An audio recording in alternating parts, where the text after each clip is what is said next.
Amahoro bakundwa muri Kristo Yesu, bakunzi b'ijambo ry'Imana, namwe bakunzi ba Hope Family Ministries, tubahaye ikaze mu ijambo ry'Imana. Reka dusenge. Uwiteka Imana ishobora byose, ndagushimiye ndaguhimbaje, ngushimiye kugira neza kwawe kwiza, ngushimiye uyu mwanya mwiza uduhaye wo kuvuga ijambo ryawe. Dusengeye imitima yose igiye kumva iri jambo, byose tubisengeye mu izina rya Yesu Kristo umwami wacu. Amen. Reka turirimba indirimbo mu ndirimbo zo gushimisha, indirimbo 41 ivuga ngo nasezeranije guhora ngukurikira. Iyi ndirimbo ni indirimbo nziza, ni umukristo wari ufite intego yo gukurikira Yesu. Nkwifurije nawe kugira ngo mwene data ukurikire Yesu, kuko gukurikira Yesu nta gihombo kirimo. Reka turirimbe. Nasezeranije guhora ngukurikira Yesu, iminsi yose umpore hafi, mukiza wanjye mwiza. Singitinya intambara mbi zose umpagarikiye, sinashobora kuzimira nimpora nkuyoboka.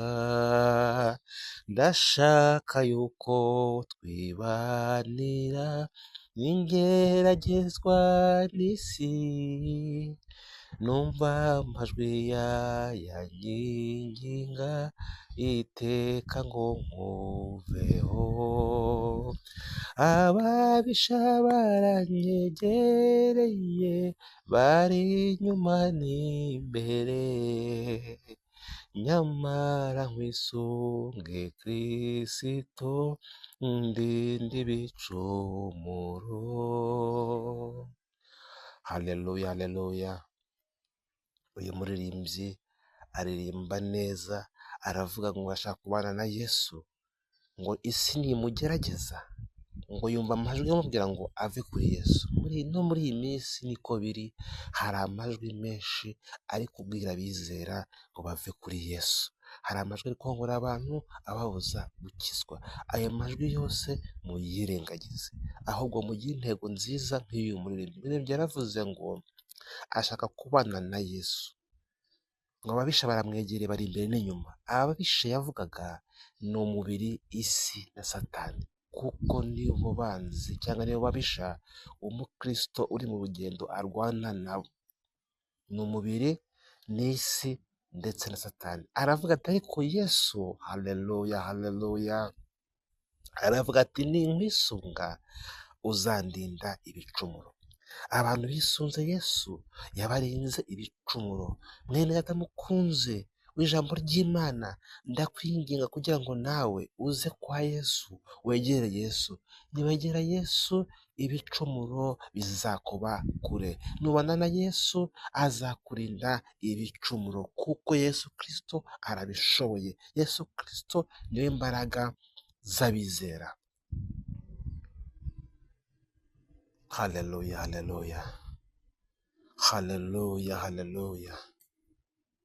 Amazina ni Gaston Prince, ni umuvugabutumwa, ndi umugabo, mfite umufasha ndetse n'abana.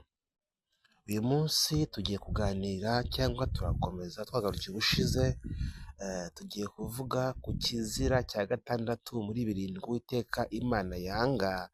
Ni umugabo w'intarikwa uvuga ibinyoma,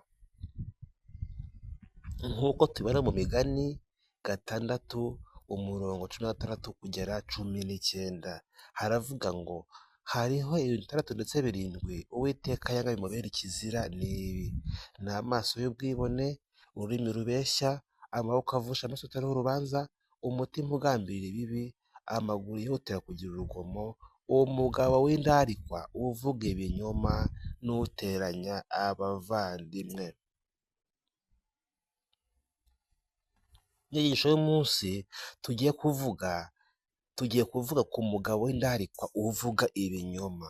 Ubundi umugabo w'indarikwa uvuga ibinyoma bisobanuye iki? Umugabo w'indarikwa uvuga ibinyoma dore icyo bisobanuye: ni umutangabuhamya ariko ubeshya. Nk'ubu ngubu tugiye mu zindi ndimi cyangwa mu cyongereza, iyo ari icyongereza iravuga ngo ibyo bivuga neza kurenza ikinyarwanda cyangwa bivuga neza kurushaho, yo iravuga ngo ni a false witness that speaks lies. Ni umuntu ubeshya, ni umuntu uza akaza bamutanzeho nk'umugabo, yarangiza we akavuga ibinyoma. Uwo niwe witwa umugabo w'indarikwa uvuga ibinyoma. Reka twibaze, ubundi ibinyoma bivugwa bituruka hehe? Isoko y'ibinyoma ni iyihe? Igisubizo: ibinyoma byose bituruka kuri Satani, kuko Satani niwe se w'ibinyoma byose, nk'uko Bibiliya bivuga muri Yohana 8:44. Haravuga ngo mukomoka kuri so Satani, kandi ibyo so ararikira nibyo namwe mushaka gukora.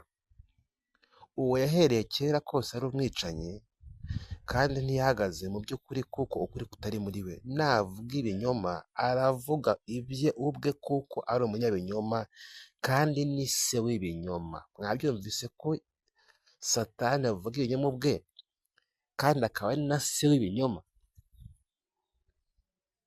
Mwabyumvise?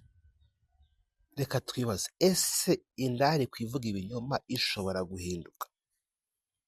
Igisubizo ni yego, kubera ko umurimo wa Yesu ni uwo guhindura abantu, barangiza nabo bagahindura abandi. Umurimo wa Yesu ni uwo gufata abantu akabahindura, yamara kubahindura bakajyana ubutumwa kubuvuga, nabo bagahindura abandi bantu babazana kuri Kristo.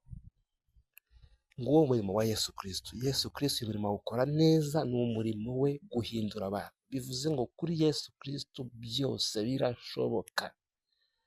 Abantu hari ibyo bashoboye, ariko ntabwo ari byose. Yesu rero we ashoboye byose, ku buryo n'uyu mutima yawuhindura. Uyu ndarikwa ivuga ibinyoma, Yesu ashobora kuyihindura ikavuga ukuri, kuko birashoboka. Ni umurimo wa Yesu. Guhindura abantu ni umurimo wa Yesu. Abizera umurimo wabo ni ukuvuga ubutumwa, ni ugusengera abantu, ariko ugukiza, uguhindura ni umurimo wa Yesu Kristo. Mwene data, Imana ikurinde kuba indarikwa ivuga ibinyoma. Imana ikurinde kuba indarikwa ivuga ibinyoma. Reka tubagire inama, mwirinde kuba indarikwa zivuga ibinyoma, muvuge ukuri, kuko Imana ni ukuri, n'abera bagomba kugendera mu kuri.